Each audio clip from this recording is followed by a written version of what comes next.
you spelled Beetle like the Beatles. And I thought that was really funny. Beetle Armageddon, like the band. Oops. Goes both ways. I don't Yeah, like it the does. Beatles either. Awesome. I don't like the Beatles either. So this is the Exploring the National Parks podcast with Dirt in My Shoes. My name is Ash, and I'm a former park ranger and the founder of Dirt in My Shoes. I think that the parks are best seen from the trail, and I'm here to make national park trip planning easy. And I'm John. I carry the kids on the trails, I tell stories, and notice all the things that Ash doesn't care about much, like flowers. Join us as we show you around America's spectacular national parks. We're sharing our favorite places, fun facts, adventures, and misadventures. And we'll even throw in a little trip planning. Let's start exploring.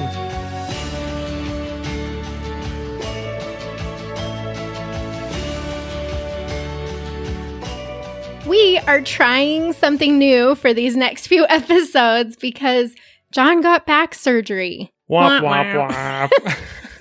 We both had the same thought. For some reason, he keeps getting back surgery at the beginning of the summer. So Terrible timing. this is his third back surgery.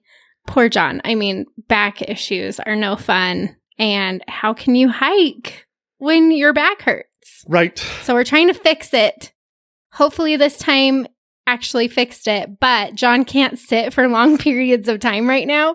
And so we got to keep our episodes short so that he can still join me and so that we can still have some fun during the summer while he's healing. Right. So today we wanted to talk about some funny things that have happened to us in the national parks. We've got loads of stories, but today we're going to focus on a few of our favorites from specifically camping in the national parks. We've got some great stories. So I am really excited. Take it away, John. Let's start with our first story. Okay, so our first story takes us back to 2018 when we were visiting Sequoia and Kings Canyon National Parks.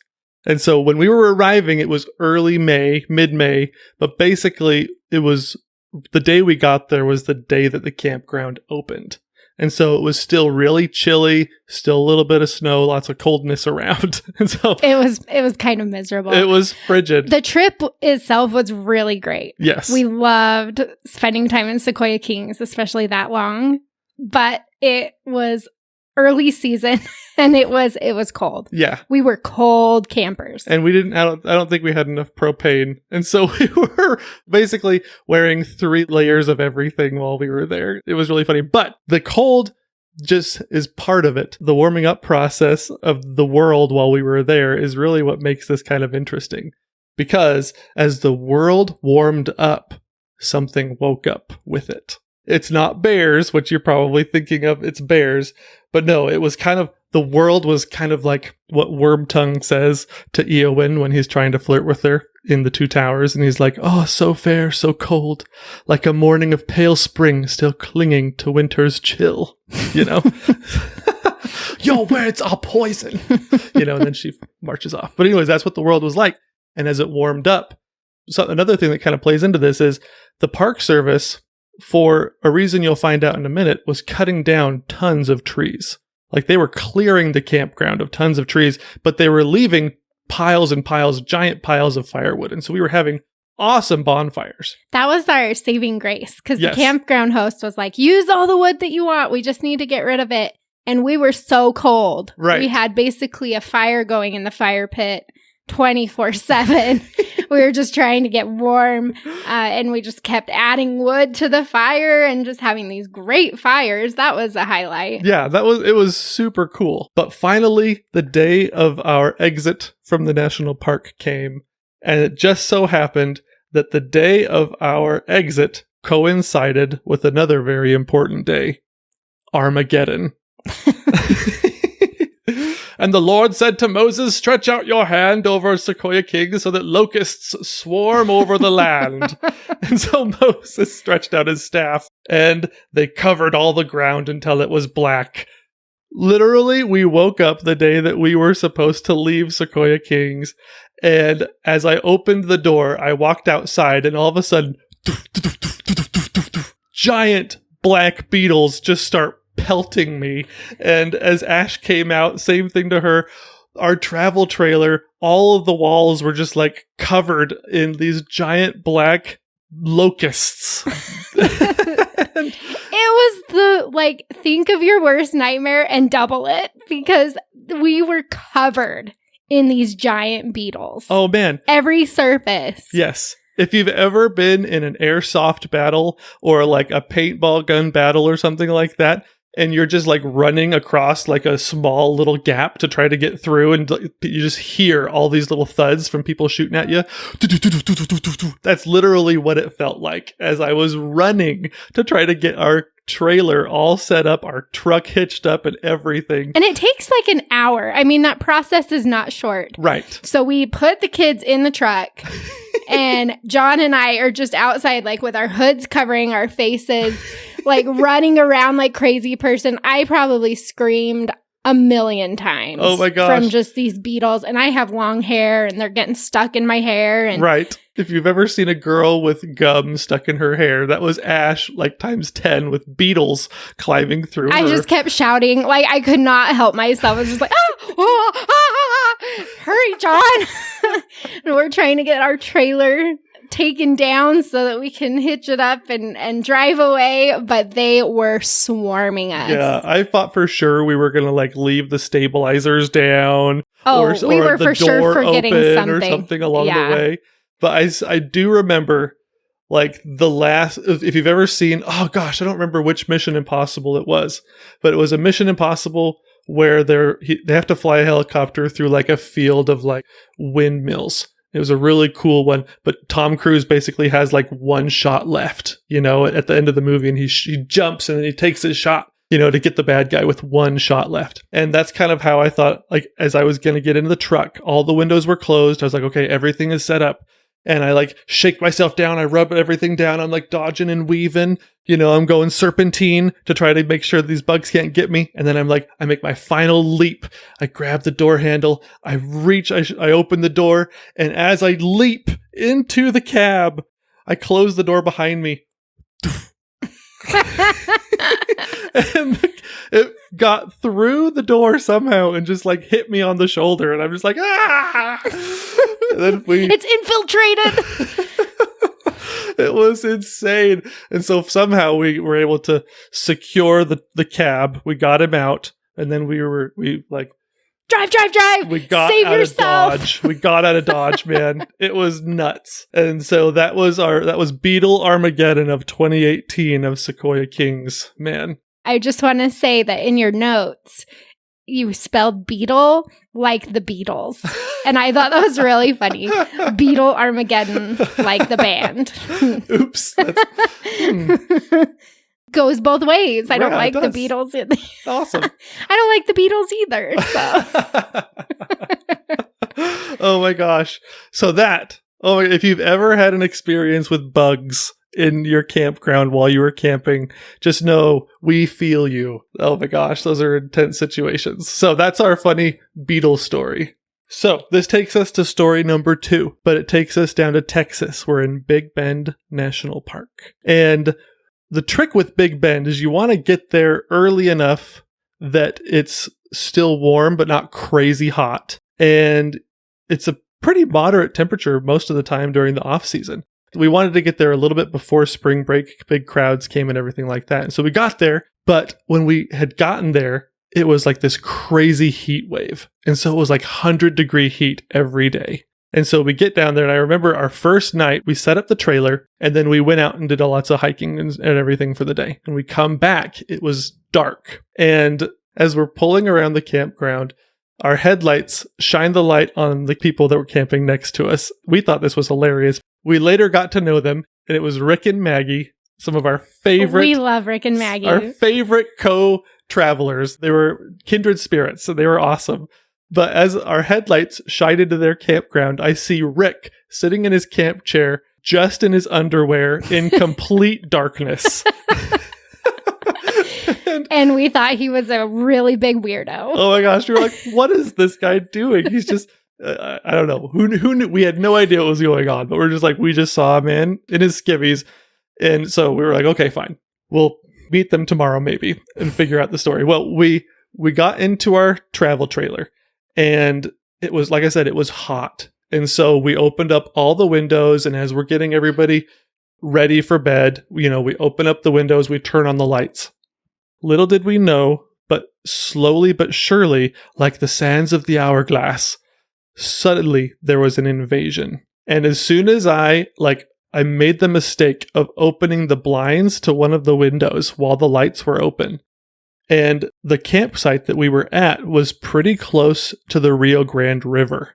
And what I didn't anticipate was the giant swarm of no-see-ums that suddenly came at me like I was in the movie The Mummy, when the scarabs just swarm and they just attacked. They came in through the screen and we just panicked. There were so many bugs in our trailer. Yeah. Because they were all attracted to the light. We were right next to the river, and we just didn't even think that they would be able to get through the screens on the windows, which is why we didn't even think twice about opening all the screens. Plus, it was 120 degrees in the trailer. After sitting in the sun all day in 100-degree temperatures, there was no alternative. We had to open stuff up just so we didn't die in a hot box. And so systematically, I would turn off different lights in different parts of the trailer to try to attract the bugs. And even the little night lights that we had for the kids in their bunks, it was like looking at the bathroom light by the campsite, by the campground bathrooms, where you just see thousands and thousands of bugs just swirling around it.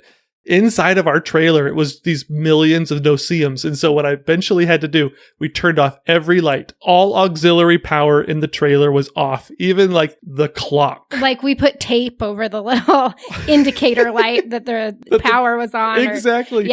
All of it. Any smidgen of light got covered up. And then, as soon as every light was off, I grabbed our outdoor lantern. Basically, it was this battery-powered lantern, and I held it, and I don't know how I got through this, but I held my breath, turned on the light, and I opened up the trailer door and marched forth, and all of the scarabs, all of the no-see-ums swarmed me, and it was and followed you out of the trailer. Oh my gosh, it was like if you could think of Star Wars Episode 2, when all of those creepy, I don't know, insect people, or Ender's Game. If you've ever seen the movie Ender's Game, when it's got all of the insect creatures, how they swarm. It was like me. They were just coming all over me. I had them all over my body, and I marched out slowly, step by step, to the table out there in the picnic area. I put the lamp there, and I slowly backed away. And as I backed away, I felt layer after layer of bugs just jump off of my body and attack the lantern. Until finally we left the lantern on all night long, because it slowly would just attract all the bugs from out of our trailer, so that in the morning there was nothing in our trailer. Except for all the dead ones in the light fixtures that had died from following those lights before we turned them off. Exactly. And then the next night, guess what we were doing? We were sitting outside in our camp chairs in our underwear in the dark, just like Rick, because that was the only way to cool off without being swarmed by bugs. Exactly. And the light, every light in our trailer remained taped over for the duration of our trip. And then we got the heck out of there. When we finally met Rick and Maggie that next day and laughed about it and stuff, but we and they both left early because we just could not take it anymore. It was so miserably hot and so many bugs that we both left at the same time, and then both ended up at Guadalupe Mountains a few hours later without knowing that we were both going to the same place. So it was awesome. It was so funny, but yeah, we got the heck out of there. That was miserable. That was when I decided we have to have some type of outdoor structure that has a screen that can keep out no-see-ums. Yeah.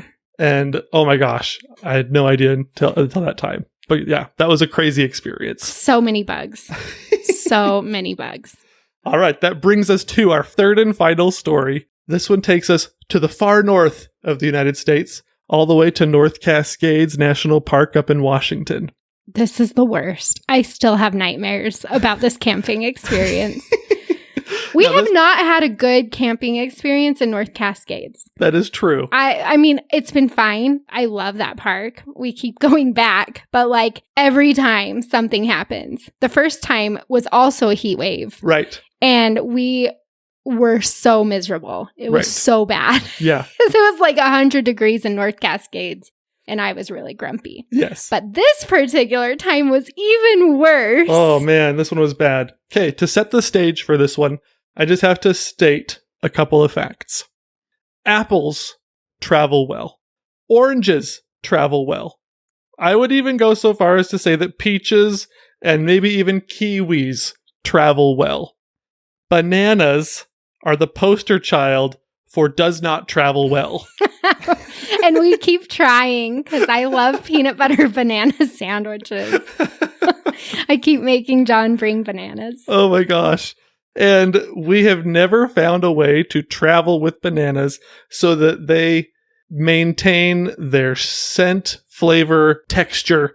By the time you get to your destination, something is wrong with your bananas. They're mushy or they look normal. And then all of a sudden, like 2 hours later, they're all black. Mm-hmm. Exactly. Or they get too hot and they disintegrate. Yes. And they smell really bad. And yes. Yeah. Okay, we have not figured it out. If you know how to travel with bananas, please send us a message because I have not figured it out. Right. During this particular trip, we were traveling with your brothers.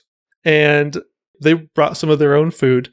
And they put some bananas in a cooler. Which is a no-go. Don't do that. It doesn't work, and then all your food tastes like bananas. Exactly. Like you said before, this was kind of a heat wave. We basically arrived there during another heat wave when it was hotter than it should have been. I feel like that happens to us frequently where we get to a place and the waiter or waitress is like, sorry, it's so hot. It was fine yesterday. It's not usually like this. And we're like, oh, we brought it with us. But no. So I remember they were keeping their food and their bananas in this cooler. And it was in the back of our truck. Okay. And by the time the next morning came, after a day and a night in heat wave weather in North Cascades, these bananas had legit turned nuclear. and by nuclear, I mean literally the smell of these bananas had radioactively transferred to the cooler and to the outside. Everything in the cooler now. Our whole truck smelled like bananas. And I don't know what we were thinking at this point. I don't know why we did this. Well, we were thinking, please save us from these nuclear bananas. Right. Oh my gosh. And we set them out. We took them out of the cooler and I was airing out the cooler. Right. But what I didn't realize is that the campground at that time had been overrun by mice. They had a major mouse problem in the campground at that point. And sometimes that happens and they'll like try to eradicate. But like I should have known because there were a few like dead mice right by the bathrooms, like while we were walking to the bathrooms and stuff. Like you could see signs of it everywhere, but I just didn't even think about it. Right. So I took the bananas out of the cooler and I'm like trying to air out the cooler. And I left it that way for a couple of hours. But we were in the campsite. Like I was watching it and stuff. I was being real careful. But the mice took over. Like moths to a flame. And we had mice in our truck like everywhere. Oh my gosh. They got into everything. They ate through all of our snacks that were like in the cab. I don't know how they got in the cab of the truck. Right. Because it's separate from the bed where the cooler was. But they got all in the bed of the truck and they were pooping on everything. Like I was finding poop on everything. And then I opened the cab of the truck and my entire bag of snacks that I had in there, like all the different snacks. I think the only things they didn't touch were like the fruit snacks. Right. But they ate our applesauce and granola bars and everything had bite marks in it and everything was spilling and the whole bag was full of poop. And I was just like, And then we tried to sleep that night and we had mice in our trailer. They were trying to get into our pantry and our trailer. We could hear them scratching on the walls, trying to get through the walls to get into the food in our trailer. Right. Which luckily they did not. Right. But that cooler and all of the associated nuclear items had sent out a bat signal, basically, to warn all of the mice in the campground, this is where we will gather, and this is where we will start the revolution. And so we thought we had gotten everything fixed in the truck. You know, we put everything in somewhat solid, I threw containers. Everything away that had been touched by the mice. And then disinfected everything. And then we're sleeping there in our trailer that night, and all of a sudden we hear which we had heard that sound before. We've had mice. It was. Yeah, we've had mice in our trailer before, and we know, like, immediately, John and I both pop out of bed and we're like, no, we don't have any mouse traps or anything at that point. We're kind of in the middle of nothing. It's the middle of the night. There's nothing we could do. Right. But the next morning, we went to the local gas station, and they had just the perfect thing. They had those glue traps, which have worked well for me in the past. And that night, we ended up putting out a few of those glue traps in the truck. We put a few of them in the trailer. And we did catch one mouse. We got one mouse in our trailer. And then there was still one in the truck. We knew there was. And he was not taking the bait on the trap. But we ended up leaving that day, and we drove down to Leavenworth, and it was still 100 degrees outside. Right. When we got to Leavenworth, we're like, well, I guess we're just leaving this mouse in the cab of the truck to hopefully die. While we're eating our brats and drinking our cider. So, but we came back and we never found him, and it didn't smell like a dead mouse. So we're thinking he got out, but that was miserable. Yeah, I figure at least, when you get to Leavenworth and you smell all of the German sausages, jalapeno cheddar was my favorite. Why would you stay in our truck eating dumb granola bars and nuclear bananas when you can get out and have all of this wonderful cider and yummy foods? So exactly. And Leavenworth is awesome. Yes. So who wouldn't want to go to Leavenworth? Apparently the mouse did too. Exactly. But that is the story around the nuclear bananas and radioactive mice that attacked us in North Cascades. Do we have some camping stories? But those top the list. Those are pretty nasty ones. All of them. All of them. Yes. The things you put up with just to spend time out in nature. Yes. Makes me have a little bit more understanding for why Jim Gaffigan has such a bad feeling towards camping. Yeah. You know? I don't know exactly what he says. I'd screw up his lines, but he's got a pretty funny bit about camping. Yeah. So that's our Funny Stories, Volume 1. Camping Edition. More coming soon. Thanks for exploring the national parks with us. Please share, like, and subscribe. And if you need any help planning your own trip, click on over to dirtmyshoes.com. See you next week. Same time, same place. And don't forget to get some dirt in your shoes.